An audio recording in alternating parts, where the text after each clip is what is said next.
This channel is part of the History Hit network.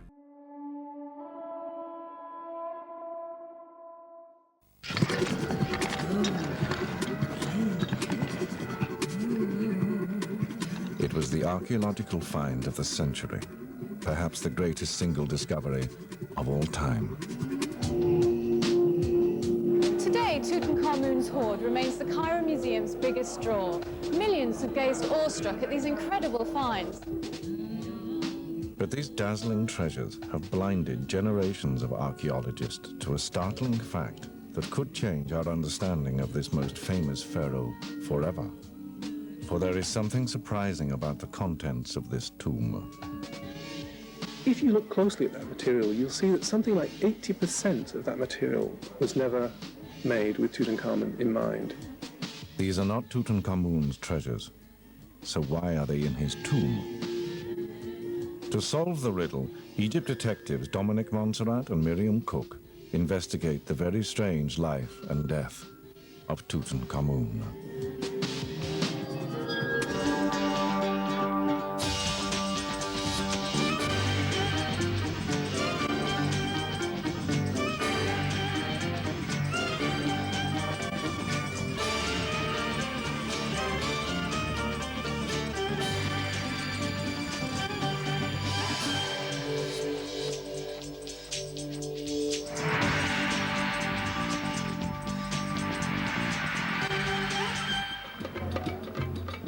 Luxor, on the east bank of the River Nile.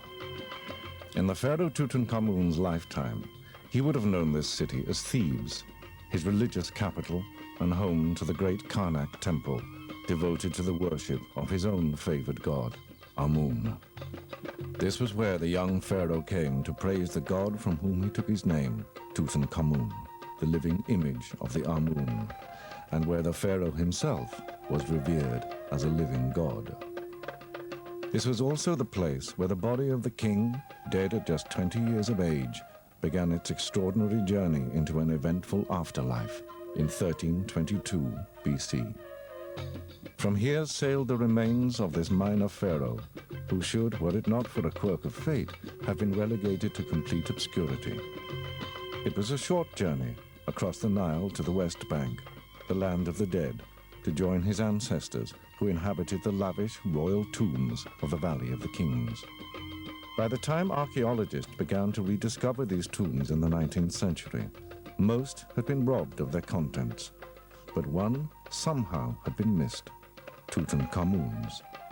Inside was a dazzling array of everyday objects and golden treasures. Gold, which never tarnished, and which the pharaohs believed touched them with immortality. But for all their fame, this vault and its treasures have only very recently been examined in detail, and the story they're beginning to tell is as rare and strange as the objects themselves.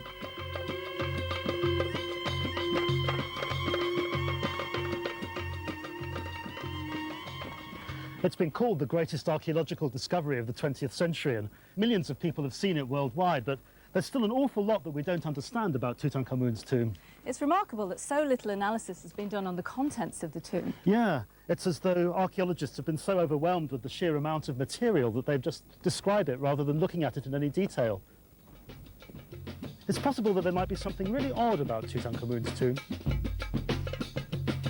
What makes this neglect all the more surprising is that Howard Carter, the archaeologist who first set eyes on the tomb, knew immediately that there was something very strange about what he'd uncovered. Carter discovered Tutankhamun's tomb in 1922, after a long and frustrating search in the Valley of the Kings. It was the discovery of a lifetime, a tomb sealed shut for 3,000 years, and a glimpse of an ancient world that time itself had passed by. Treasure after treasure was unearthed. Chariots, gilded sarcophagi, wrapped in the cold embrace of stone goddesses, exquisite thrones and chairs, collections of models and miniature boats. As a result of this unique discovery, Tutankhamun, a pharaoh otherwise destined for obscurity, suddenly became one of the most celebrated of all ancient Egyptians. But Carter remained disturbed by what he'd discovered, as his notebooks show. History Hit is a streaming platform that is just for history fans, with fantastic documentaries covering fascinating figures and moments in history from all over the world. Our extensive catalogue of documentaries covers everything from the rise of Hannibal Barca to the illustrious treasures of King Tut. So sign up today for broadcast quality documentaries uncovering the mysteries of the ancient world. We're committed to bringing history fans award-winning documentaries and podcasts that you cannot find anywhere else. Sign up now for a free trial, and Odyssey fans get 50% off their first 3 months. Just be sure to use the code Odyssey at checkout. Carter recorded his discovery of the tomb in 1922 in great detail. These notebooks are a real goldmine. It's only now that we're beginning to fully realise how insightful he was. A number of things bothered Carter about the discovery. He knew that royal tombs were usually begun in the lifetime of the pharaoh to allow time for the cutting and decorating of a vast and elaborate series of galleries and burial chambers from the rock of the valley floor. Egyptian texts also made it clear that the finished tomb then had to be filled with personal items from the pharaoh's life, which they believed he would take with him into the next world. Finally, the pharaoh who succeeded had to ensure that this was done, and that the funeral followed precisely the required rites, so his predecessor would arrive safely in the afterlife, and then he could take the throne of Egypt. But this was not how Tutankhamun was buried. He noticed how small and how peculiarly laid out the tomb was in relation to other kings' tombs in the Valley of the Kings. He also noticed a strange pile of debris at the foot of the great sarcophagus, which suggested that the coffins inside had been cut down. Could the coffins have been made for someone else, then adapted? In ancient Egypt, this should have been unthinkable. Pharaohs had to be buried with their own possessions. Carter's conclusion was radical. All in all, Carter thought, Tutankhamun had been buried with a job lot of other people's stuff. Howard Carter died before he could discover if Tutankhamun really did have a second-hand tomb. And since then, few archaeologists working in the Valley of the Kings have been inspired to follow up his nagging suspicion. Now, finally, one has. Dr. Nicholas Reeves. He obviously went through all the pieces in the tomb. He looked at everything. He catalogued most of it. I don't think he really fully grasped the implications of all of this. I really don't think anybody has done. But why has the world's most famous archaeological find been ignored? I think a lot of professional Egyptologists have considered Tutankhamun's tomb to be rather vulgar, populist, therefore not really worthy of serious consideration. Just a glamorous assemblage of material with no historical implications or ramifications. So Reeves decided to look beyond the gold and the glamour to see if he could find the other story hiding in the treasures of Tutankhamun. In the mid-1990s, I started going through the material again and noticed that there was, in fact, something more to be said about Tutankhamun's tomb. Right. If you look closely at that material, you'll see that something like 80% of that material was never made with Tutankhamun in mind. It was second-hand material which Tutankhamun had taken over for his own use. And Reeves' discovery doesn't just affect the smaller finds. It may radically alter our view of the greatest treasure of all. It's the quintessential object of Tutankhamun. You look at it closely, though. I think that the mask was never made for Tutankhamun at all. I think it was reused for Tutankhamun. The reason I say that is because if you look behind, underneath at the back of the mask, as it's now displayed in the Cairo Museum, you see that there is a solder mark running down the side of the face, along the neck, and up and across. I think the face has been replaced. I think that that mask was originally made for another king and reused for Tutankhamun. So who originally stared out from behind the mask of Tutankhamun?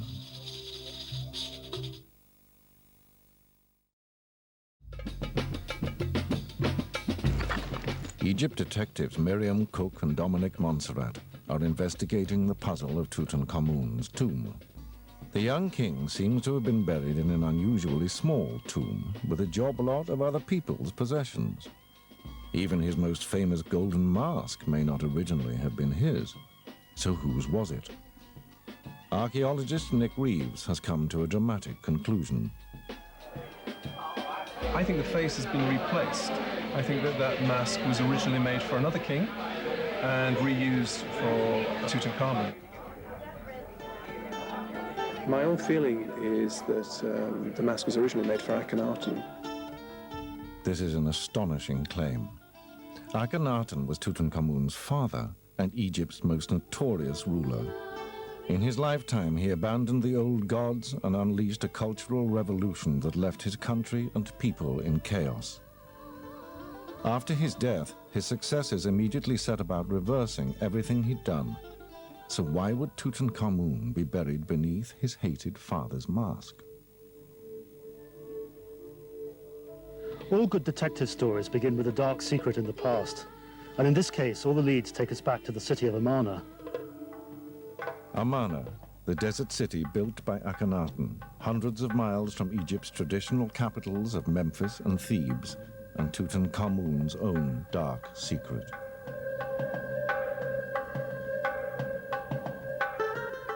This was where Tutankhamun probably grew up, in the city at the heart of his father's revolution. It must have been a turbulent childhood, one in which thousands of years of certainty and belief were swept away with ferocious zeal, and the young prince found himself protected only by the rays of the new god, the sun disk of the Aten. Could the fate of this lost city provide the vital clue in solving the mystery of Tutankhamun's tomb? It's time for the detectives to compare notes. Tutankhamun is really pretty important in terms of his family background. Go on. Well, we don't know for sure who his mother was, but she may have been Nefertiti, the wife of the pharaoh Akhenaten, who threw Egypt into turmoil with his religious reforms. And overturned the old gods, including Amun, and moved the whole capital city from Thebes down to this new site at Amarna. Right, and that's where Tutankhamun is born, not under that name, but as Tutankhaten, with a name honouring his father's god, the Aten, or deified sun disk. And then Akhenaten dies, and within a few years, Tutankhaten becomes Tutankhamun. Amun, exactly. And I think the whole mystery of Tutankhamun's burial lies in that change of name. The boy who carried his religion in his very name had been born into his father's religion and dedicated to the Aten, but by his death bore the name of the old god, Amun. But his father had said that Amun was dead, so how had Tutankhamun brought this god back to life? The detectives set out for the Luxor temple to look for evidence. Built by Tutankhamun's grandfather, it was dedicated to the ancient god, Amun. Yet these are images of Tutankhamun himself, engraved on this temple when he was king. And they show him doing something extraordinary, something his father would have despised. There you are. This corner of the temple is full of images of Tutankhamun. They're quite damaged, though. Yeah, they're not very clear. Although I can make out that it's Tutankhamun. And he's wearing the horns of a moon. Isn't that extraordinary? By wearing the horns of Amun, Tutankhamun was completely rejecting his father's religious revolution. To him, Amun was clearly not dead. But there's Tutankhamun again. He's burning incense. And that's Amun, the Yeah. god his father turned his back on. They're returning to the old gods. Tutankhamun's changing Egypt now. But if Tutankhamun had turned his back on his father's religion and restored the old gods, that makes the borrowed contents of his tomb even more baffling. For amongst the thousands of objects stacked inside are many relics from his father's city of Amarna. If we look closely at this throne here, we can see an Aten or a sun disk on its back. Now, this was a symbol of a failed religious experiment that was over when Tutankhamun was a baby. The answer to this riddle has been found by Nick Reeves in another puzzling tomb in the Valley of the Kings, known simply as Tomb 55. This was first found by Edward Ayrton in 1907, and like Tutankhamun's tomb, it was packed with strange objects from Amarna. What I was interested in was the relationship between Tutankhamun's tomb and this odd cache tomb, Tomb 55. And it's when I started working through the material again, first principles, that I saw that there was in fact a connection between Tutankhamun's tomb and Tomb 55. And that connection explains what had been going on. The items Ayrton discovered should have been buried at Amarna, but someone had clearly brought them back after that city was abandoned. Amongst those remains, there is a clue to just who that might have been. Items from Tutankhamun's own reign are mixed up with the cache. Perhaps he had returned them to Thebes. But who then had buried him with these inappropriate relics of the dead religion of his childhood? That answer may also lie in the Valley of the Kings, in a peculiar collection of objects recovered from a site called Tomb 54. It's a whodunit. We need to discover who was in power when Tutankhamun died, because they would have been the people organising his burial. Well, we've got an important clue right here. Well, what is it? It was used to store the leftovers from Tutankhamun's burials. Amongst the torn pieces of linen left over from his mummification were clues identifying his main mourners. And amongst them were jars that had the funeral meals of the mourners. And these show us that there were only a handful of people here at the burial. From these names recovered at this site, two immediately stand out for Dominic. First of all, there's Akhenaten, the widow, because you always suspect the widow first in a detective story. And then there's Ai, an older man who's been around the centres of power for a long time, since before Tutankhamun was even born. These were names from Amarna, from Tutankhamun's turbulent childhood. Ai had been one of his father's right-hand men, whilst Ankhesenamun was a daughter of Akhenaten and the wife of Tutankhamun. So what was their role in the mystery of Tutankhamun's tomb? The solution lies in the tomb itself. 80 years ago, Howard Carter became the first man to gaze on this burial place for almost 3,500 years. And the answer to the riddle was written, had he but known it, all around him. So we're right at the heart of the mystery here. This is Tutankhamun's sarcophagus, and his body is still inside here. And we need to find out what was happening at his burial 3,300 years ago. Well, there's a clue in this part of the wall painting. Here's Tutankhamun, and he's receiving the opening of the mouth ceremony. It's a ceremony which will enable him to speak words in the next world and so be reborn. But look who's performing it for him.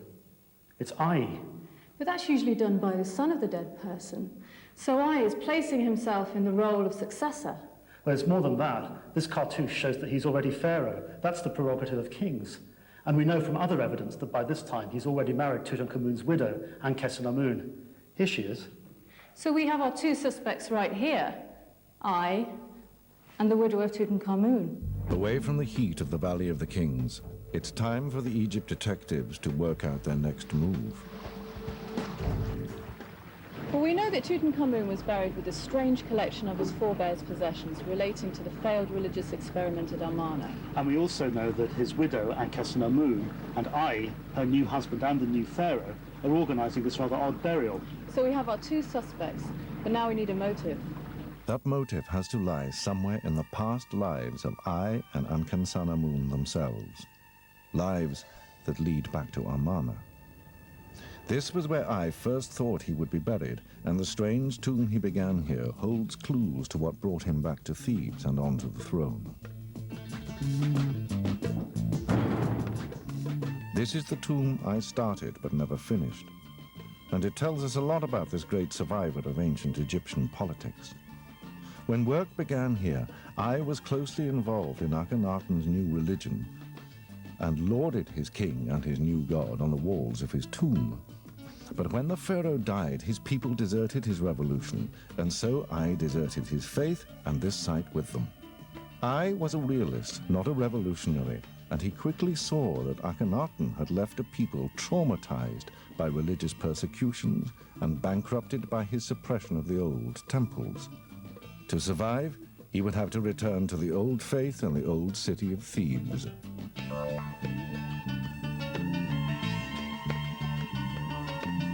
The Egyptian temples were the powerhouses of the Egyptian economy. So if someone like Akhenaten comes along and closes down all the temples and takes over their assets, then this is making quite a considerable economic statement, and it is economic suicide. But if I helped Tutankhamun to restore the old religion and the economy, then why did he bury him with so many reminders of his tragic and dangerous Amarna past? The answer, according to Reeves, lies in Tutankhamun's own untimely death. After 10 years on the throne, the young pharaoh suddenly died at the age of just 20. For it was a disaster. He had planned to rule Egypt next, but plans for Tutankhamun's burial were still years away from completion. Well, when you think about the position that I must have found himself in, he wanted to succeed. And in order to succeed to the throne, an Egyptian king has to prepare for his predecessor, proper Egyptian burial. The difficulty was that Tutankhamun had died young and presumably unexpectedly. I suppose we can assume that there wasn't really time to have prepared anything. And so it came as a shock, and I was faced with a problem. There had been no time to finish or even start a suitable royal tomb for Tutankhamun. So it seems, ordered an existing tomb designed for a lesser noble to be adapted. This might explain why the king's final resting place is so small, but so beautifully finished. Now he just had to fill it with the traditional items necessary for the king's afterlife. What does I do to solve the problem that he's faced with of having to give Tutankhamun an effective royal burial? Well, I think he was lucky because he was faced with this problem at the time when they decided already to dismantle the royal tomb at Amarna and ship all that material back to Thebes. Akhenaten and his family had originally been buried at Amarna. But after the city was abandoned, someone, perhaps Tutankhamun himself, ordered his family's royal mummies and burial goods be brought back to Thebes. What they did was to bring all the burial equipment back to Thebes, put it in a pile. From this pile, they cherry-picked the pieces they needed for Tutankhamun's burial. And what was left over, was then redivided out amongst the people who it originally belonged to. I had to hurry if he was to succeed, and he needed funeral goods immediately. The Amarna items, for all their tragic connotations, were available, and so he used them. The treasures of the discredited father would have to fill the tomb of the son who betrayed him. We found out that Tutankhamun was buried with other people's possessions because there wasn't any time to manufacture his own. These treasures would have been destroyed if they hadn't have been kept safe in Tutankhamun's tomb. Tutankhamun's tomb is more than a treasure, for amongst the gold and glory lies the story of a forgotten time. It would be nearly 3,500 years before light would shine again on these treasures, and only now are we just beginning to piece together the silent story they tell. The tale of a pharaoh who betrayed his father's dream in life, but who accidentally preserved this memory in death, locked in his own grave.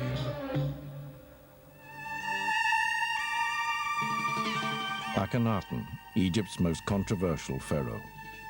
Over 3,000 years ago, this turbulent king began a revolution, overturning centuries of Egyptian belief.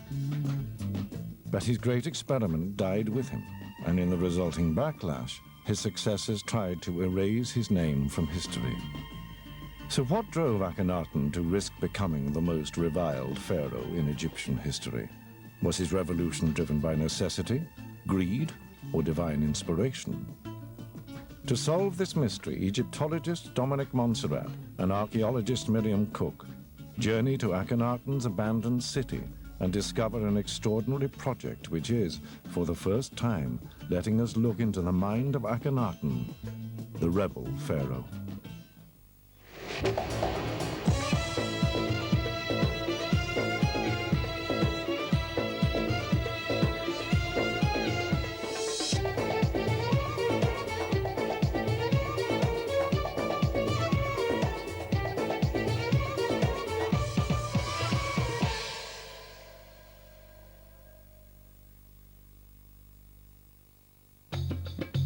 Akhenaten should have been just another in a long line of pharaohs.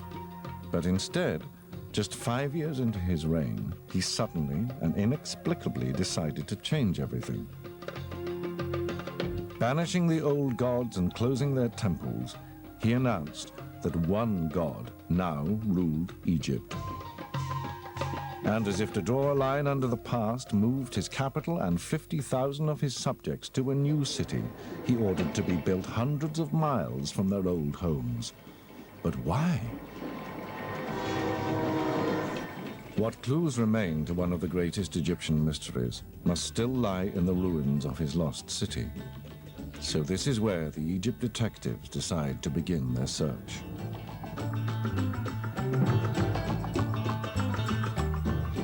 At the time of Akhenaten's birth, around 1350 BC, Egypt had two ancient capitals: Thebes, the religious center in the south, and Memphis, the political hub some 400 miles to the north.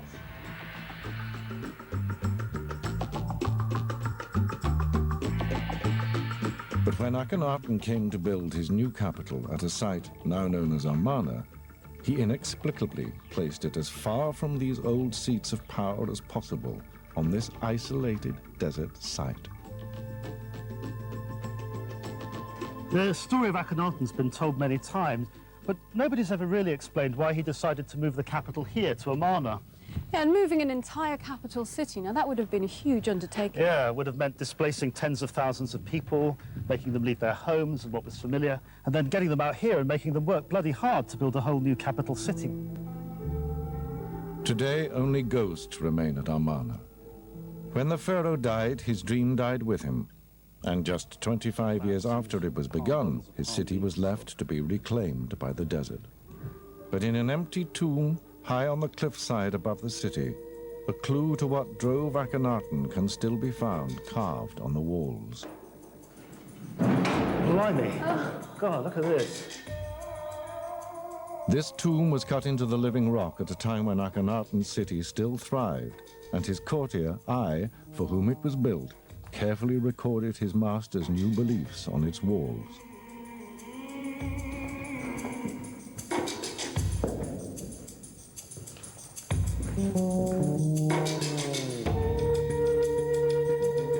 This is the face of Akhenaten. Take a look on that wall there. And above him shines the Aten, or sun disk.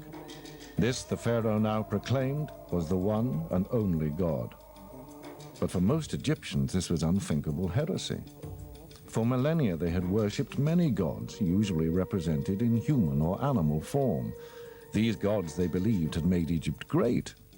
Now a new pharaoh had swept them and their priests aside, and had even declared that he was the new high priest, the single connection to the sun god they must all now worship. The courtier Ai, however, had no doubts, and the unique inscriptions on his tomb exalt the new god. It's the hymn to the Aten, Akhenaten's own statement of religious belief. There's nothing else like it in the whole of Egyptian religious literature. Can you read some of it? Yeah, sure. Your radiance fills every land with your beauty. I am your son, born from your rays. So a kind of manifesto? Yeah, you could put it that way. In this hymn to the Aten, Akhenaten set out his new ideology. He told his people that there was now just one all-powerful god, the Aten, to whom he alone could provide access. This was the one simple truth. But was this divine inspiration or Machiavellian cunning? Miriam and Dominic decide to head south to the city where Akhenaten grew up to see if the roots of his conversion can be uncovered there.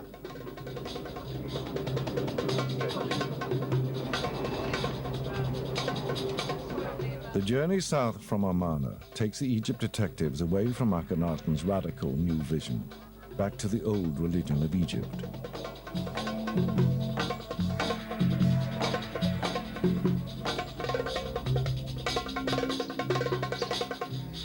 At Thebes, the great temple of Karnak was the center of the royal cult of Amun and a focus of the old Egyptian religion, whose history, even then, stretched back thousands of years. Here, the temple walls show another, more surprising side to the young Akhenaten, far removed from the heretic of the history books.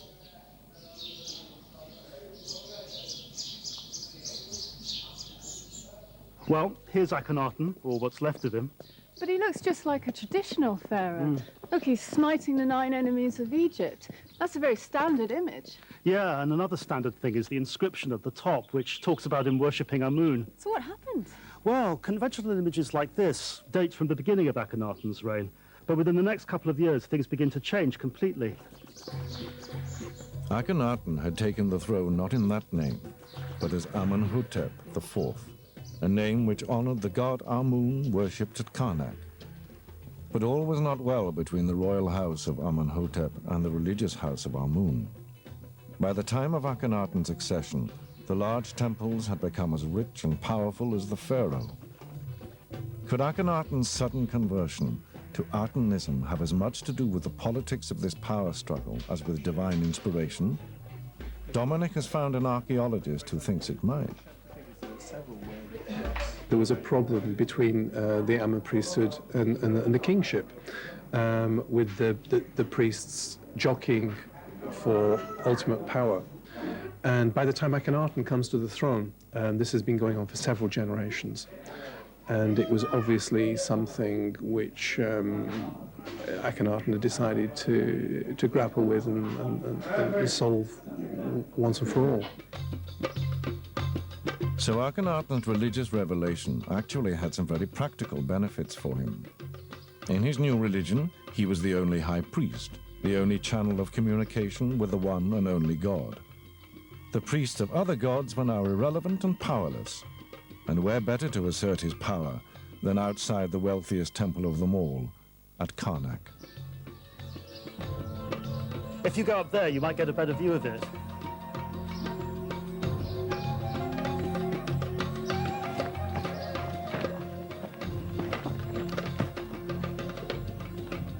What can you see? Well, it looks pretty much like a wasteland from up here, but I can see that there's plenty of buried archaeology here. Well, that's the remains of the great temple Akhenaten built on this site, the Gempa Aten. It means I have found the Aten, and it's evidence of his religious ideas unfolding. It was a highly provocative gesture, building the new Aten temple directly outside the ancient house of Amun, and was clearly designed to confront the old religion head-on. And I can see that we're outside the boundaries of the temple precinct. Yeah. So why is he building out here? Well, that's exactly the point. The temple originally faced that way, so its back was turned on the temple of Amun. Hold on, I'm just going to come down. Okay. So Akhenaten began his campaign against the old faith here at its very heart in Thebes. Yet the temple of Amun still stands, while his temple is just rubble. So what went wrong? Why didn't he finish what he started in Thebes, but instead chose to leave the city forever and move to a lonely desert site hundreds of miles away? The answers may lie in an extraordinary project, which is painstakingly reassembling the evidence left by Akhenaten. Will these fragments help the Egypt detectives explain what turned a once dutiful king into a rebel pharaoh? The Egypt detectives are on a quest to investigate the mystery of ancient Egypt's most controversial pharaoh, Akhenaten. Over 3,000 years ago, this pharaoh suddenly turned his back on the traditional gods of Egypt and moved almost 50,000 of his people to a desolate spot in the middle of the desert. But what drove him there? Piety? Power? Or panic? The answer to this question is now coming to light in an archaeological project that is reconstructing the story in Akhenaten's own words using records found hidden within the walls of the Karnak temple at Thebes. This gate was constructed over a decade after Akhenaten's death, but at its heart lies a clue to the fate of that pharaoh's dream. The core of this building is made up of unusually small blocks called talatat. Goodness. Wow. This is amazing. It is. So this is the Akhenaten Temple project? Yes, the results of that, yes. But these talatat are not just ordinary stones. They had a life before they were used in the gateways of Karnak, as the decorated walls of the great Arten temple, demolished soon after Akhenaten's death. On their side lie clues to the real story of the rebel pharaoh. Professor Don Redford has the job of analyzing this elaborate jigsaw, and Miriam has joined him at the warehouse where the blocks are stored. What are talatat? That's the term we apply to a standard-sized block 52 centimeters long by 26 wide. About 100 pounds, which a single person could carry, a man, a worker. How do they compare to a normal building block? Well, the standard-sized block in Egyptian masonry is much larger, something about in the order of this, weighing 2 to 2.5 tons usually, so considerably heavier and more difficult to move than a talatat. Don Redford believes that the size of these blocks is significant.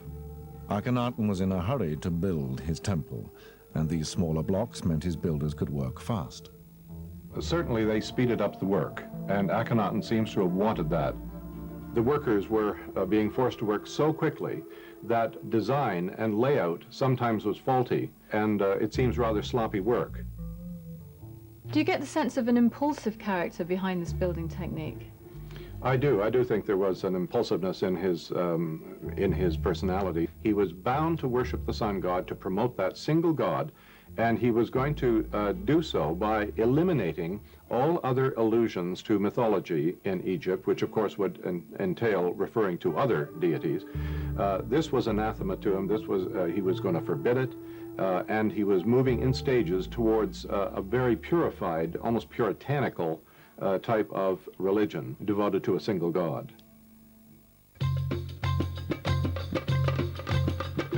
Akhenaten was clearly in a hurry to push through his revolution. Rushing to replace the old gods, rushing to begin his new order. But was this through religious fervor or fear?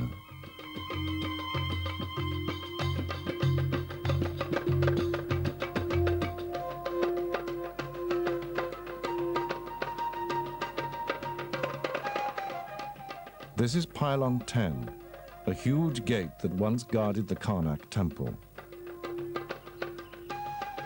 Its core is still piled high with talatat, and at the very top, one sandstone block holds another enigmatic clue.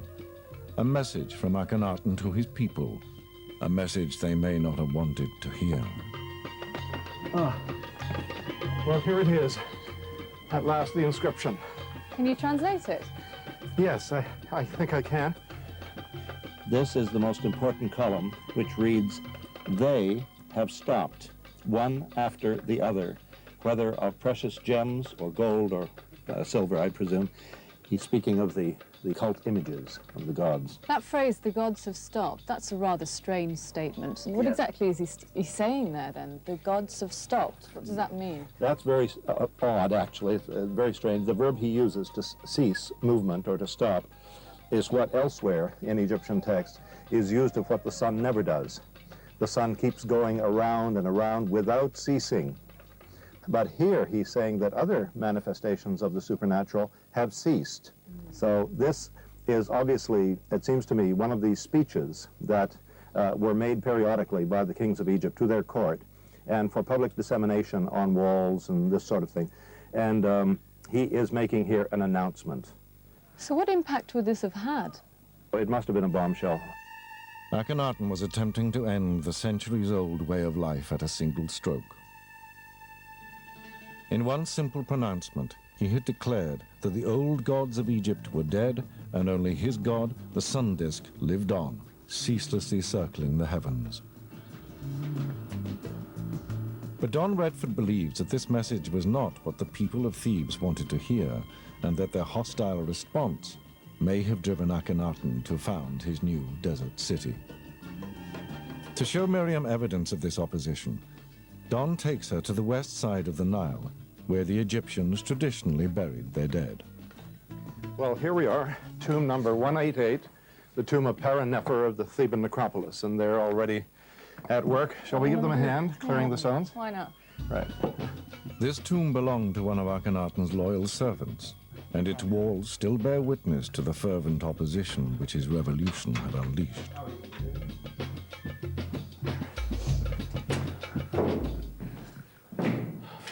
Well, it's really damaged, isn't it? Oh, yes. About 80 years ago, a family lived here, and their cooking fires covered the ceiling with soot.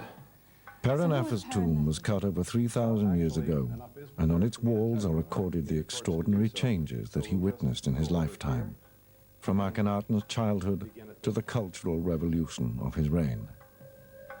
And here is the man himself, Nefer, standing before his king, facing his king, and gesticulating with his hand to his mouth, which is a sign of deference before the monarch. You don't want to speak or breathe directly on him. Here is what I'm talking about. So these are clearly traditional gods, but I can see the ardent disk right here. That's right. This represents a major change. And here you see, violently hammered away, the rock where the figure of Akhenaten was originally placed. To Egyptians, destroying a king's image destroyed his place in the afterlife, a demonstration of almost fanatical hatred for the man they had once called Pharaoh. But why? And in the 4 columns down here, there were invocations to other gods. Well, I think there is something of an answer in this very tomb, and I'll show you. As for the servant who is not diligent concerning the divine offerings of the sun disk, he gives himself into your power. So this is giving us an idea of the political situation in Thebes at the time. There is a veiled threat. The servant who is not diligent, who is lax about the new program that the king is instituting, is going to give himself into the power of God, and that's for ill. Well, I can show you that if we go down the wall over here. Akhenaten intended to convert his people by threats, not faith. Here is Nefer, seated on a chair with his servants and secretaries in front of him. But this revolution affected more than just his people's beliefs. It was destroying their livelihoods. But the measuring for the sun disk is in superabundance. In fact, the incomes, the endowments are being diverted from all the other gods' temples into the new temple of the sun disk. What he was doing was really throwing people out of work in all the other temples, and it was building up a considerable amount of resentment against him. Ordinary people faced financial disaster as their employers, the temples, were closed down. Akhenaten now had the temple's money, but that was also his people's income. The Egyptian temples were the powerhouses of the Egyptian economy. So if someone like Akhenaten comes along and closes down all the temples and takes over their assets, then this is making quite a considerable economic statement, and it is economic suicide. In breaking the power of the temples, the pharaoh was bankrupting his people, and it seems neither the priests nor the thousands of people they employed were prepared to accept this lying down. For all his power, Akhenaten couldn't change Thebes fast enough. So he simply left the problem behind. He abandoned the old city with all its reminders of the old religion, abandoned his own temple outside Karnak, and headed off to the desert site of Amarna, where a vision told him to found a new capital. He was running from his critics. He was receiving criticism. It was not veiled criticism. These were evil words, as he characterizes them. He simply cut and ran and created this new sort of dream city of his in the waste of the desert, where he could be his own man, put down his own roots, and he didn't have to deal with anyone. At Amarna, there is evidence to support this idea. Akhenaten's own words, inscribed on tablets erected on the city boundaries, read like the words of a frightened man. It was worse than those things heard by any kings who had ever assumed the white crown. So Akhenaten hadn't moved his capital to Amarna purely from choice.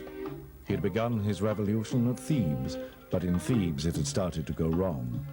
Now he was afraid, and probably with good reason. I think one can interpret this as indicating that there was some opposition to Akhenaten's plans, which could even have manifested themselves in an assassination attempt at the king.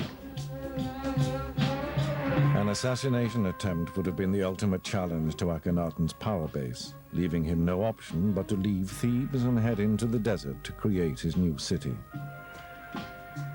This is a new and startling portrait of a unique pharaoh.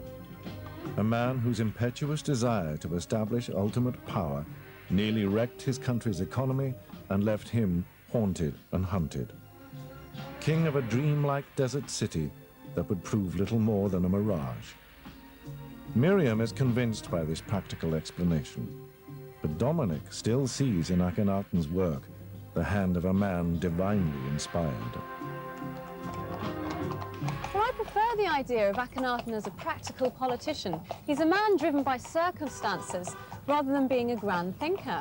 It's tactics. He's not strong enough to implement the changes he wants to here at Thebes, so he moves to Amarna. I think we've just got completely opposing views. That's not the Akhenaten I know. But will we ever know the real Akhenaten, Dominic? To look into the mind of Akhenaten is still to look into an enigma. Shortly after his death, his own heirs began a full and terrible backlash against his revolution. His temples were destroyed, his image removed from every building, document, and painting that could be found. He became to the Egyptians a non-person, a man and a time they pretended had simply never happened. Only now is his story re-emerging from the sands of Amarna, a lost pharaoh for a lost city, a man whose vision, inspired by avarice, power, and panic, went too far and too fast for his people to follow.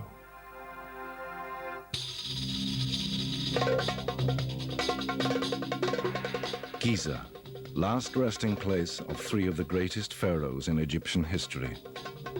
A wonder of the world. And home to a mystery. In a temple connected to the pyramid of the pharaoh Kefiren, archaeologists discovered a huge and perfectly preserved statue of the king, carved in an exotic iridescent stone. But this sculpture is in no local rock. In fact, this striking material can only be found deep in the desert, hundreds of miles from Giza. So how did Kefiren's people manage to bring this marvel here, 4,000 years ago? To investigate this puzzle, Egypt detectives, archaeologist Miriam Cooke and Egyptologist Dominic Montserrat search out the lost quarries of Kefiren and undertake a unique experiment in ancient Egyptian engineering.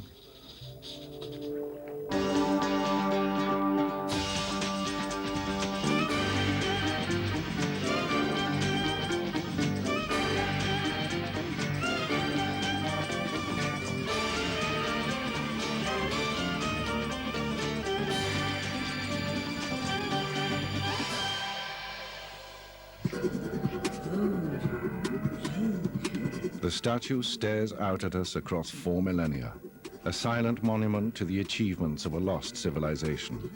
It still inspires awe in those who come under its gaze, none more so than Egyptian antiquities chief Zahi Hawass. Is one of the most beautiful statues ever made by a sculptor. It's really unique. I always say that he looks like a king because the sculptor put the royal blood in the statue, that you can feel that he's a king. When I look at the profile of that statue, I can really feel that the hawk is taking the king and flying with him up to the sky. Made for a living god, the presence of this statue at Giza is also something of a miracle. It was carved from a single 3-ton block of gneiss, a rare stone not found anywhere close to the pyramid site. The question for the detectives is, where did this huge stone originally come from? And how did the Egyptians, with no modern technology, manage to get it here? The logical place to begin seems to be the Valley Temple where the statue was found. This is in itself an incredible feat of engineering.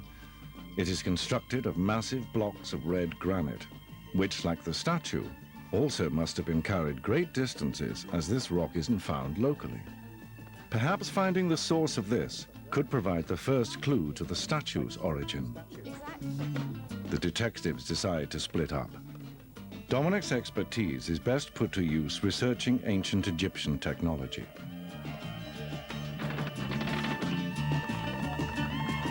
Miriam, meanwhile, heads south, down the Nile, to meet the archaeological team who are working on the puzzle of Kefiren's quarries.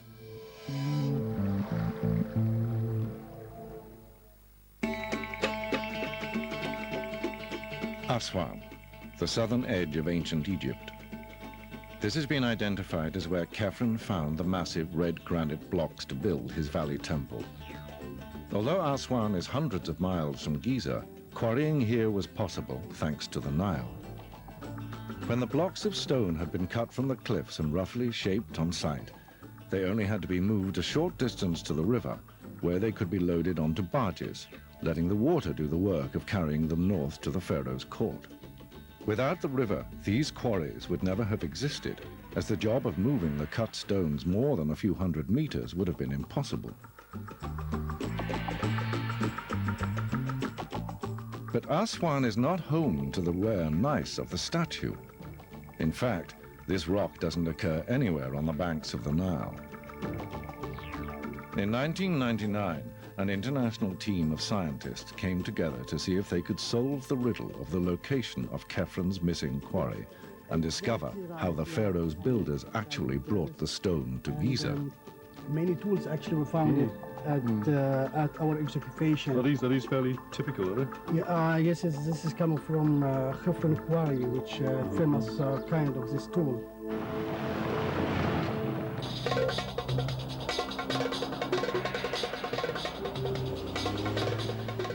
For Miriam, finding the statue stone means a journey deep into Egypt's hostile western desert, to the place where team leader Ian Shaw believes they have rediscovered the lost quarry of Kefiren. In the 1930s, a British Army patrol had taken a road into the western desert and got lost in a sandstorm. In their confusion, the patrol stumbled upon a mysterious place called Gebel El Aser. Scattered everywhere across the desert, they saw blocks of stone and countless stone tools. Nearly 4,500 years after Kefiren's stonemasons had left there for the last time, the patrol had accidentally found his quarry. This was the source of his prized stone. Ian and the team have come to this desolate site many times, and by carefully removing centuries of sand, they have begun to uncover its secrets. Well, here we are. This is what you've been looking for, the Kefiren quarries. It's an incredible place. And I recognise the stone. It's very distinctive, isn't it? This is one of the spoil heaps that forms part of the whole quarry setup. And here I am standing on the spoil heap, which is a mixture of material which has been taken out from over here. And you can see lots of the blocks that they've begun to work that have come out of the ground over there. And down here, lots of lovely big fragments of precisely the kind of stone that the Kefiren statue is made from.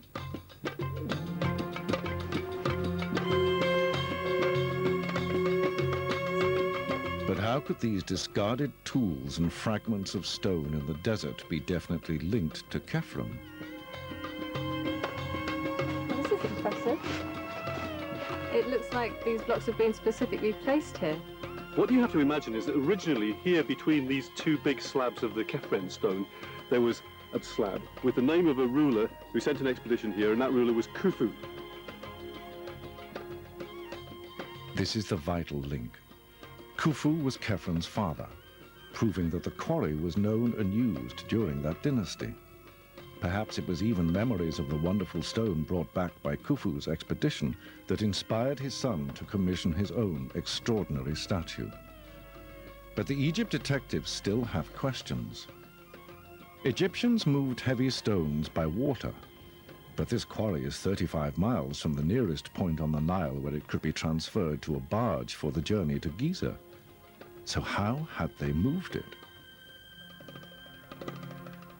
Miriam calls Dominic to see if his knowledge of Egyptian wall paintings might throw any light on how these engineering problems were solved. I can think of one particular tomb that might be really helpful, but the thing is that the picture may be really damaged. I've heard that it's not in very good shape, so I don't know how far it'll get us. Well, I think you should really go and have a look at it. The problem is that it's up a really steep slope, so I'm not promising anything.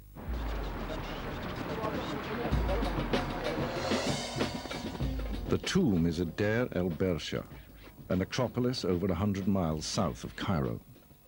But Dominic isn't convinced he can even get there. A recent operation on his ankle makes him extremely anxious about his chances of success. There are two things that I'm worried about. One is that the relief may no longer exist, and the second is that it's up a very, very steep mountainside, which I don't think I'm going to be able to get up. It was going to be a tough climb, and there was no guarantee that there would be anything to see at the end of it.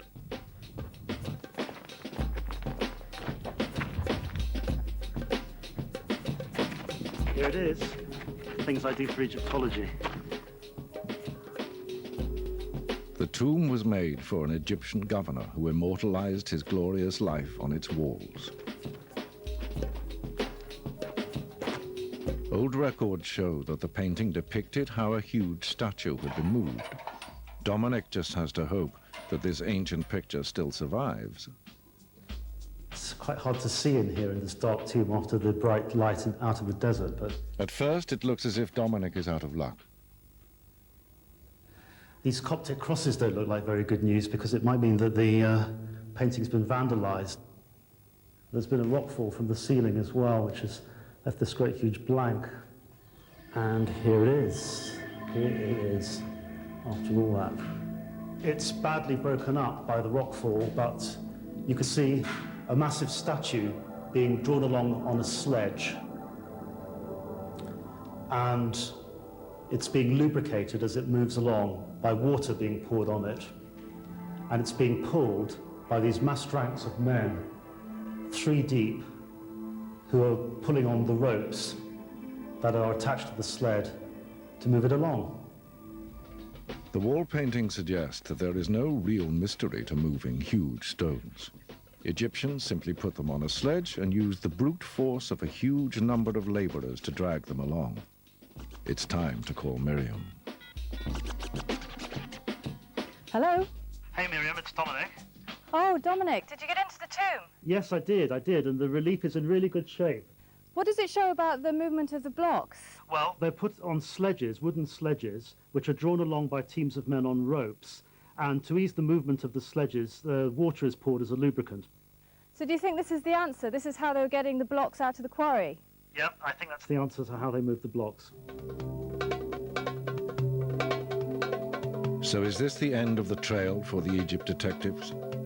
Did Kefiren get his stone by simply sending hundreds of men into the desert to drag it back for him? They look as if they've just been freshly cut, these stones down here, don't they? Back at the quarry, however, the discovery of mysterious stone structures in the sand suggests the Egyptians had in fact been far more ingenious than anyone had imagined.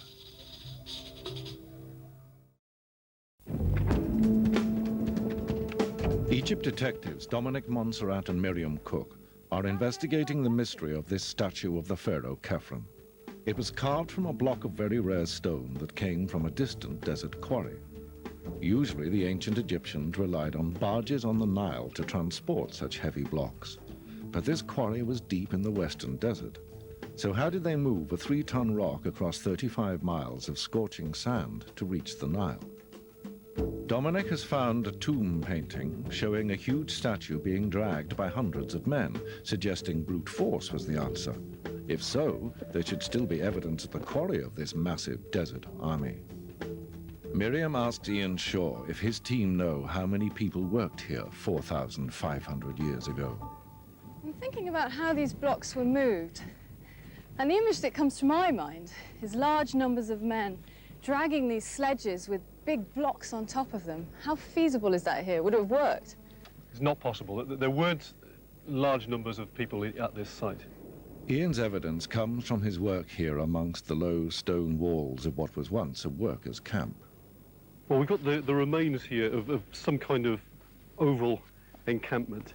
So you can see the wall coming around here, and then the side of the slope. And the kind of numbers that you're talking about that would be needed to haul one of these great huge sledges along, they're just too many people to have housed in something like this. There just wasn't any kind of large settlement that you'd expect to be housing the kind of workforce that you'd need to pull one of these big sledges. So something other than sheer force must have been used to move Kefiren's stone. There were simply never enough people at the quarry here to do it in the way shown in the painting.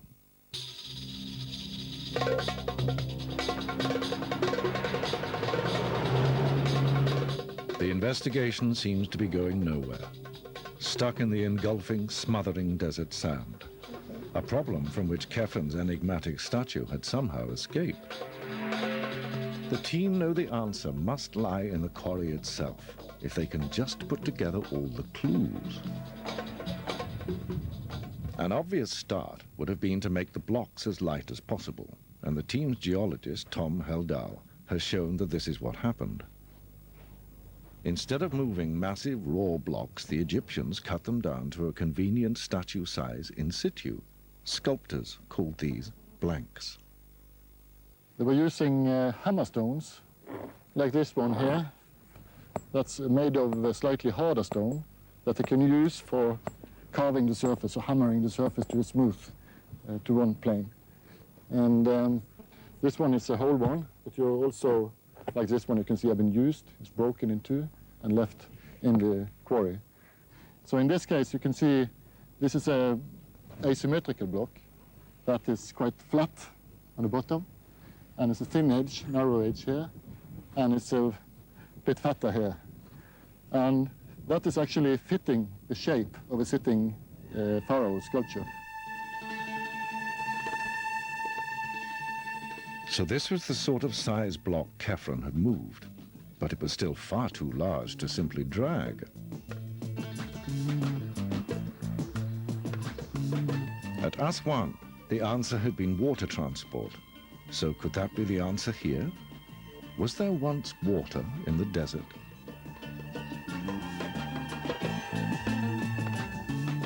The archaeologist went back to the data for long-term climate change and made a remarkable discovery. Around 4,500 years ago, when the quarry was in use, North Africa was probably greener and seasonally wetter. The evidence that we have here... And sure enough, team member Elizabeth Bloxham has found evidence that suggests there was once at least some water at the quarry. ...been focusing on this side of the research. So, Elizabeth, why do you think this is a well? Because it looks very similar to a small hut. So if you look at the ground surface, you can see it's this very dark brown mud with very, very deep cracks here, indicating that it's a well and the water was coming up into these cracks. And is it the same period as the Kefiren quarries? Yes, it is, because there are similar wells in the quarries, and one of them had an Old Kingdom pouring vessel in the base in a similar crack like this. How does this particular well inform us about climate change, that it was a wetter environment here? Simply because the water was so close to the surface, about 3 feet, so it indicates seasonally higher rainfall at the time. Many other wells have now also come to light at the quarry, suggesting that water was available here 4,500 years ago. But you can't float a barge on underground water. So we have water here, but we're still 35 miles from the Nile. Is there any river or channel that could have connected the two that might provide some kind of water transport? Well, we do have the Wadi Tushka, which is just a short distance over there. Today, the Wadi Tushka is a dry valley, but 4,500 years ago, in the rainy season, it could have filled up with water and provided Egyptian engineers with a connection to the Nile. But there is still a problem. The wadi is some distance from the quarry itself, so the ancient Egyptians had to first get the stone overland to the wadi and then somehow get the blocks onto the water.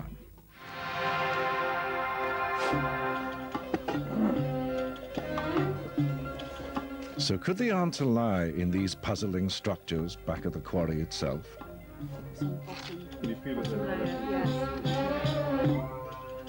These wedge-shaped ramps were built from the same stone used in the pharaoh's statue, but with mysterious tracks at their base. The team are convinced these must hold the final clue.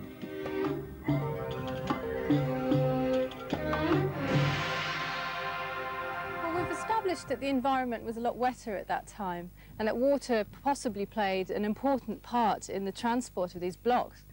But what is this, and how would this have fitted into the equation?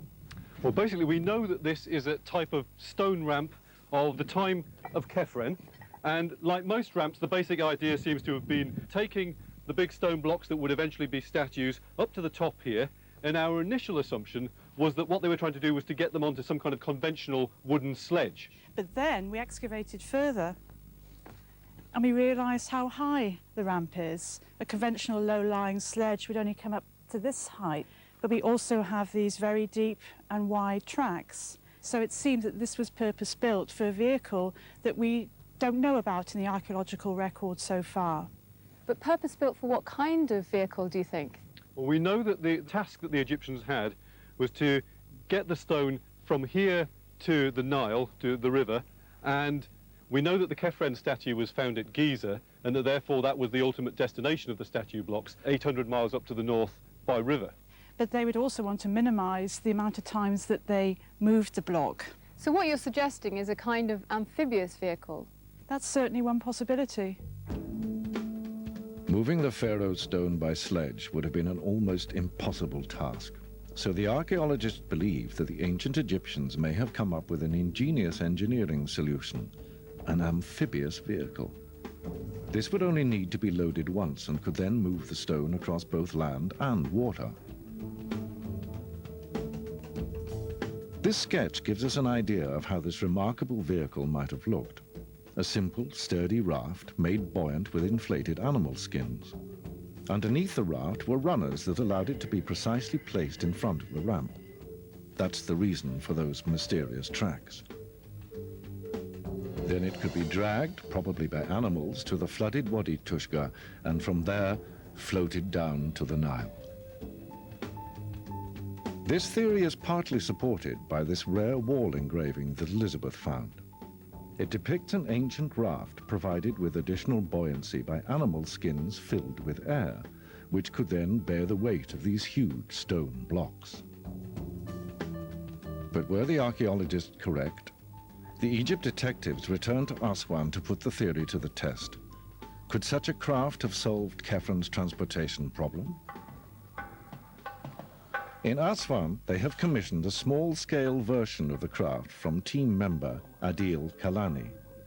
He and his colleagues use only the materials available to the ancient Egyptians, wooden planks, rope, and inflatable goat skins, to create one of these amazing amphibious barges.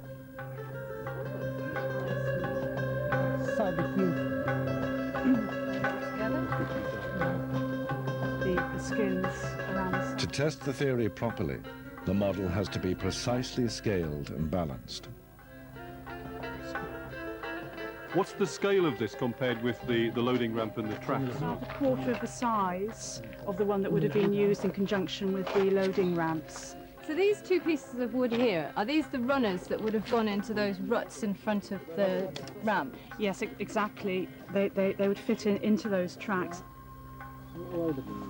Quite easy to record as a copy. As final preparations are made, it begins to look doubtful whether this apparently fragile craft will bear the weight of the stones they have prepared, exactly 1/4 of the original full-sized load.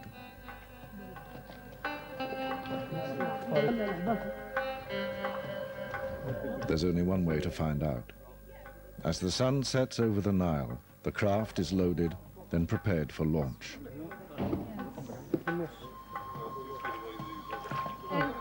It's the first time the idea has been used in 4,500 years. Will it float? The answer is a surprising but triumphant yes. This may only have been a miniature version of a much grander original, but it proves that the principle works. Such a craft could have carried the rare stone from the quarry to the Wadi Tushka and then to the Nile for its final journey to Giza. Only then, after a 700-mile journey across sand and water, could that precious iridescent rock be transformed into the image of Kefiren himself, granting immortality in stone to a man the Egyptians believed had been a god on earth.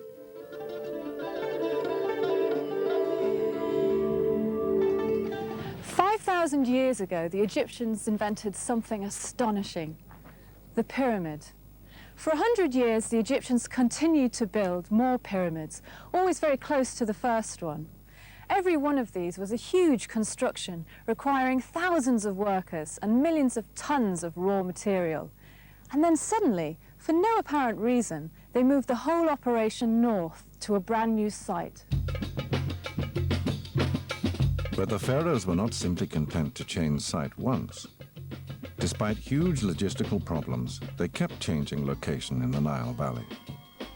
Something very powerful was driving them to ceaselessly choose new places to build pyramids. But what was it? To investigate this mystery, Egyptologist Dominic Montserrat and archaeologist Miriam Cooke go on the trail of the wandering pyramids.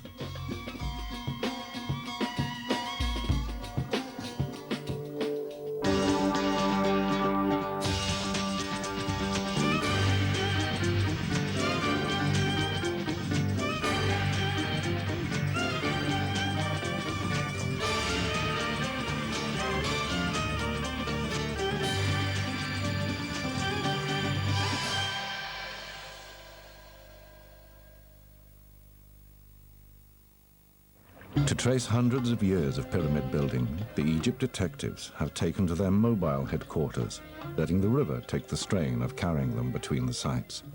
For the pharaohs building those monuments, however, things were not so simple. Each time a new location was chosen, a whole city of laborers, stonemasons, architects, and surveyors had to be moved, resettled, and supplied. The whole extraordinary project had begun, logically enough, close to the ancient capital, Memphis, from where building work could easily be overseen. But then, quite suddenly, that site was abandoned in favor of a new location at Giza. But even here, the pharaohs were not content, and they moved again, and again, and yet again, eventually ending up close to where the whole project had started, at Saqqara. For years, experts have argued over whether it was purely practical considerations or some deeper religious reason that drove the moves. Why isn't there just one great pyramid field where each pharaoh could rest surrounded by his predecessors?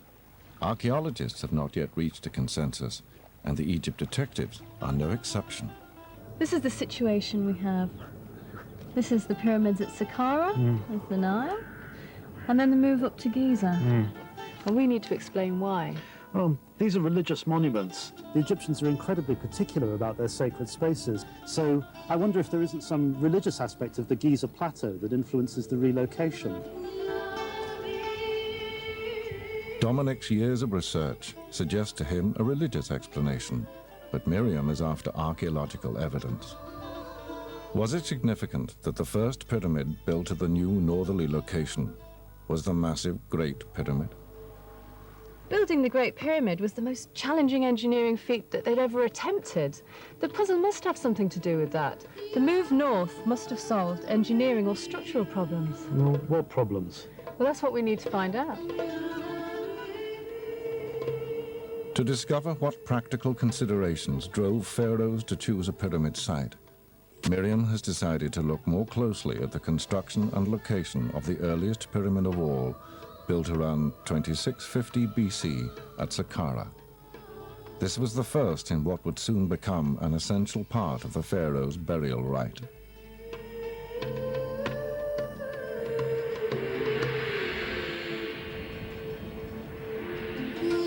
Egyptians believed that the pharaoh was resurrected as Osiris, king of the dead. So to ensure his smooth transition into the afterlife, great care was taken not only with mummifying his body, but also with providing him with a suitable tomb from which he could ascend to heaven. This was the origin of the pyramids.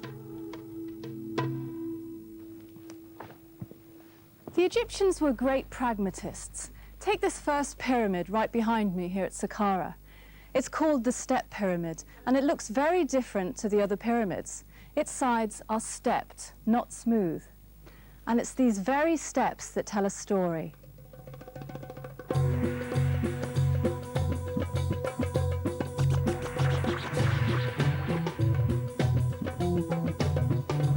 Before this pyramid was built, the elite of ancient Egypt were buried in flat roof tombs called mastabas. Look at this first step. It's obviously the first thing to be built. And the incredible thing is they could have stopped right here. Without going any further, they'd already created a low-lying flat-roofed tomb called a mastaba. Until the Step Pyramid, the kings had been very happy to be buried within these mastabas. So the builders could have packed up their tools and gone home. But they didn't. They had an inspiration. Why not build big and place more mastabas on top of the first? And that's just what they did. And then they built another, and then another, and then another. And the result was the very first pyramid. I think the evolution of all the pyramids was the result of these practical what-if experiments. The ancient Egyptians became increasingly ambitious, testing the limits of their skills and their raw materials. But Dominic isn't easily convinced by the practical argument. He's searching for a deeper spiritual answer among Egypt's ancient religious records. Miriam, meanwhile, went in search of a concrete example to prove her point. Could she unearth practical reasons why the pharaoh Khufu had first decided to move away from Saqqara and build far to the north at Giza?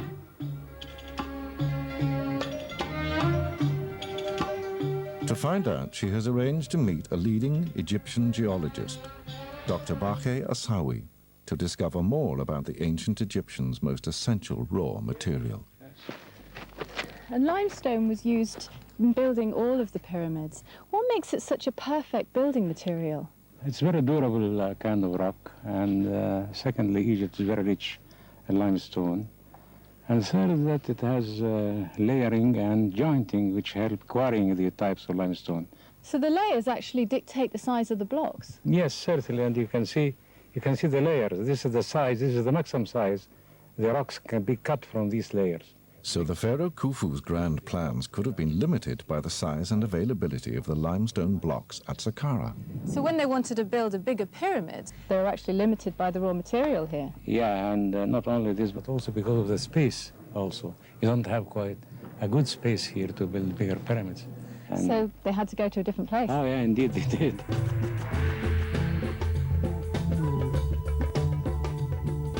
After almost 100 years of pyramid building at Saqqara, the new pharaoh Khufu found the site could not cope with his ambition to build the greatest pyramid of all time. So he moved his entire operation north to Giza. Well, we're here at Giza. What made this a better place to build? If you look at the stones behind you, you find that you have several layers of rocks. And this limestone is a lot more easy to get out. Yes, then. the joints on both sides, and then the bedding planes, then you can easily pull the rock from its original place. So are these unfinished blocks? Yeah, that's how they do it, you see, by chiseling along the joints by harder rocks. And that's how they cut this into big pieces, of course, depending on the joints and on the bedding planes. And that's why they came here, because it's bigger blocks than any other place in the area. Dr. Asawi's theory suggests that it was the availability of larger stone blocks and a greater expanse of flat ground on which to build that persuaded Khufu to abandon the burial site of his ancestors and move to Giza. Practical reasons from a practical pharaoh. Giza was the perfect place. Plenty of limestone blocks to work with and a solid base upon which to begin building one of the wonders of the world, the Great Pyramid. How do you account for the next pyramid? They didn't build that here at Giza, but miles away over there at Abu Ruash. I don't see the problem with that. There was plenty of good limestone up there as well. Well, bear with me. We'll go on up to Abu Ruash, and I'll show you a more powerful reason than geology for building pyramids up here in the north.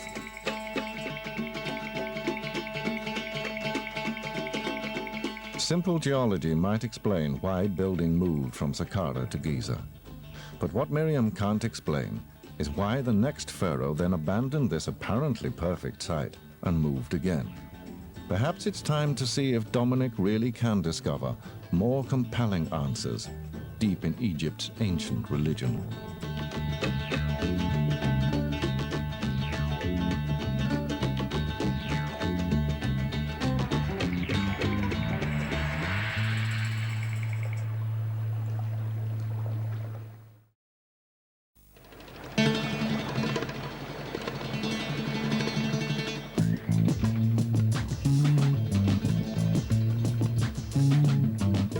Egypt detectives are trying to discover why pharaohs built the pyramids where they did. But competing theories mean tensions are rising. Miriam Cooke, an archaeologist, is drawn towards a practical geological solution, while Egyptologist Dominic Montserrat believes the location of the pyramids is the key to a greater mystery, whose solution lies in the religious beliefs of the pharaohs themselves. So why, after the Great Pyramid was built at Giza, did the next pharaoh, Khephren, move the building operation yet again to Abu Ruash?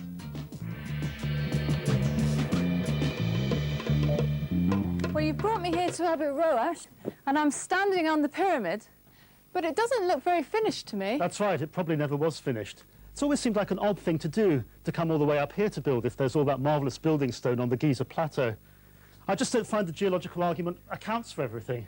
Well, how would you explain it then, Dominic? Well, if we'd been standing up here 4,500 years ago, we'd have been able to see Heliopolis, and I think that's a really important clue. And why is that? Well, if you buy me a cup of coffee, I might just tell you. OK, you're on. Heliopolis, the center of sun worship in ancient Egypt, and the city at the heart of the pharaoh's beliefs. A city now lost in suburban sprawl. But what has this to do with pyramids? Well, I've got your coffee here, but first I want you to explain why you think Heliopolis is so important for the move to Abu Ruash and Giza.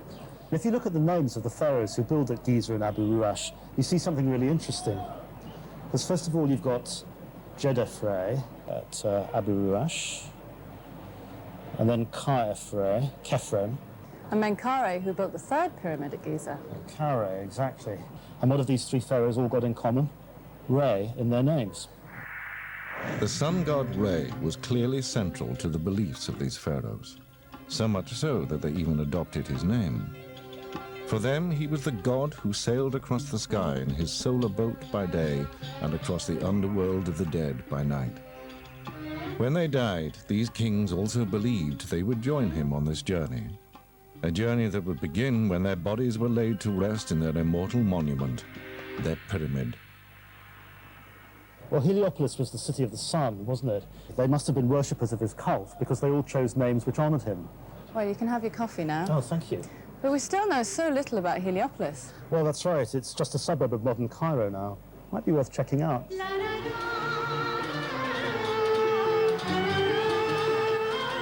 The site of Heliopolis today has been overwhelmed by the suburbs of Cairo. But do any clues survive to link these sun pharaohs with their sun city? And can these provide a solution more compelling than Miriam's?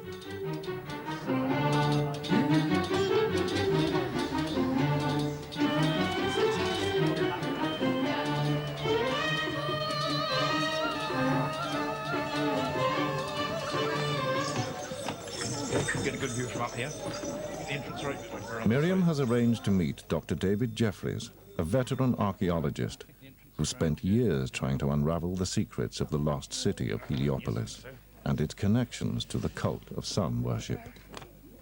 David takes Miriam to a place right in the center of what was the ancient city, where they can get a bird's-eye view of the area. Whew, you okay? Right.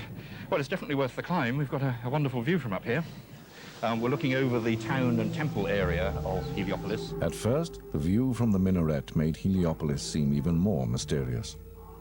One of the greatest religious complexes of ancient Egypt, engulfed by urban sprawl and smothered with haze. But in the mist, there is a clue. An obelisk, built many years after the pyramids, but linked to the days of the pyramid builders. Archaeologists have discovered that it marks the original site of the massive, long-lost sun temple devoted to the worship of the sun god Re. After years of research, David Jeffries has put together a theory to explain why pyramid building sites were changed. Right, well, here's the obelisk.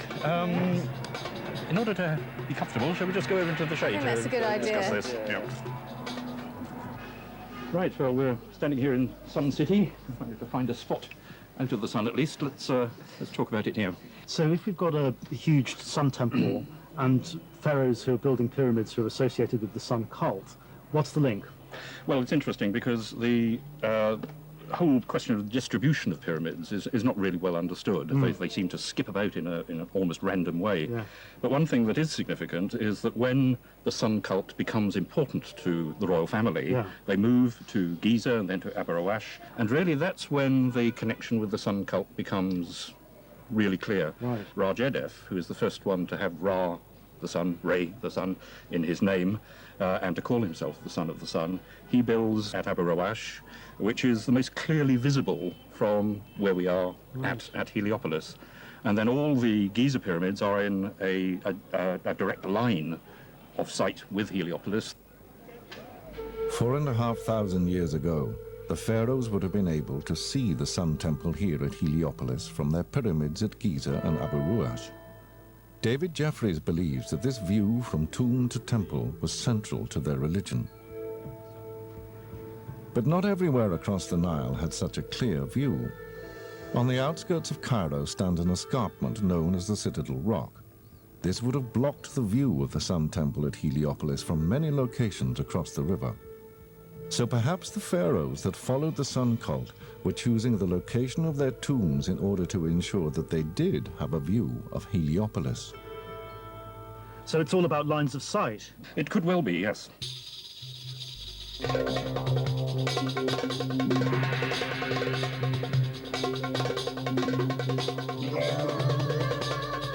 For the followers of the sun cult, so the theory goes, seeing really was believing. As the pharaohs became more obsessed with worshipping the sun, they had to choose pyramid sites which would guarantee a good view of the center of Heliopolis. So the pharaoh Jedefre had built his pyramid at Abu-Rawash to ensure he had a clear view of the temple of his favored god, Re.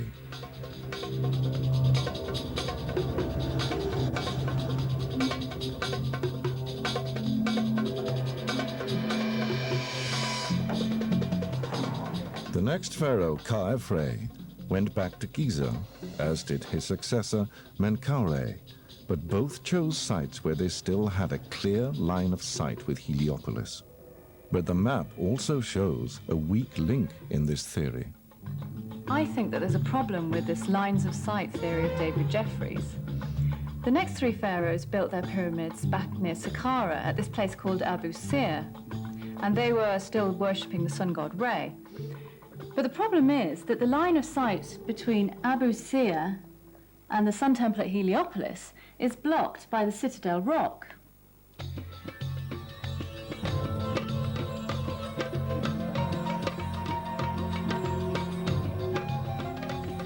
So, is David Jeffries wrong?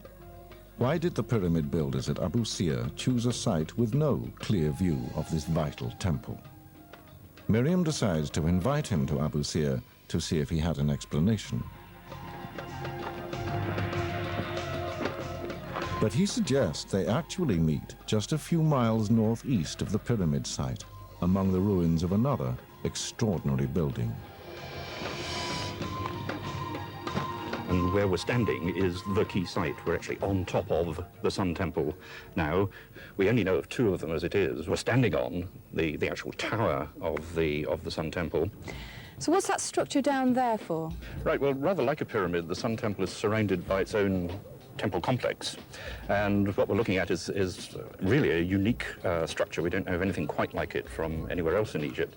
And it's an altar of what is sometimes called Egyptian alabaster or travertine, consisting of 4 segments that are actually a hieroglyphic sign.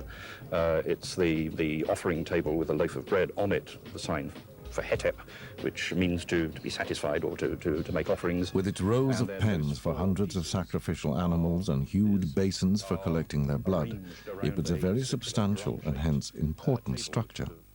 And most significantly of all, from its top, there is a clear line of sight to the pyramids at Abu Sir. But this wasn't the central sun temple at Heliopolis that previous pharaohs had gone to such lengths to be in sight of. So Miriam still needs an answer.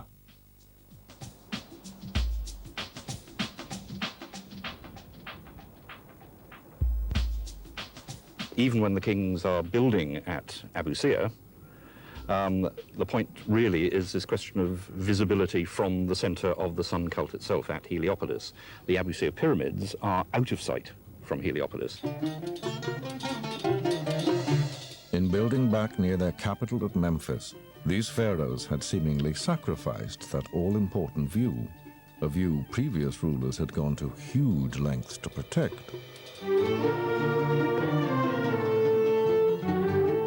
Just to the south of Heliopolis, south of Cairo, you've got this promontory that sort of sticks out from the main cliff line where the Islamic citadel was built. We call it the Citadel Rock. And that interrupts the line of sight between Heliopolis and the Abu Sir pyramids, even though the Abu Sir pyramids are sun kings, but their pyramids are back close to Memphis, and they cannot be seen from the center of the sun cult. But the sun temple can. The pyramids at Abu Sir would have had a view of this, their own sun temple, which itself then had a direct line of sight to Heliopolis. What David is suggesting was that this temple created a visual link, a relay between the Abu Sir pyramids and Heliopolis. It is an ingenious solution to the pharaoh's problem of building near their physical capital of Memphis, but also maintaining their connection with their spiritual home at Heliopolis. A uniquely Egyptian answer to reconciling the physical problems of pyramid building with the spiritual demands of the gods. This was the truth behind the riddle of the pyramids. Egyptian kings chose their burial places with an eye to the gods, but also with concern for the massive logistical effort involved in building these legendary structures. Building a pyramid could be a lifetime's work for thousands of people, from stonecutters to priests. But in undertaking such colossal enterprises, everyone knew they had to balance the physical needs of the construction with the spiritual requirements of the pharaoh. Together, these, in the form of the pyramid, ensured Egypt would itself remain a wonder of the world.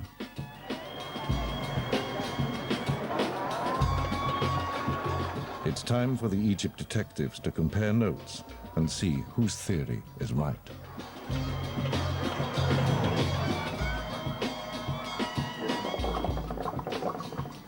Well, I must admit, I did think that the whole pyramid building business was to do with geology and building blocks, but David has convinced me there's more to it. I had a feeling it wasn't as straightforward as your geological argument. Yeah, but don't forget that the first move to Giza was about limestone and space, and not sun cults. Fair enough. So we're both right. Yep, chin chin.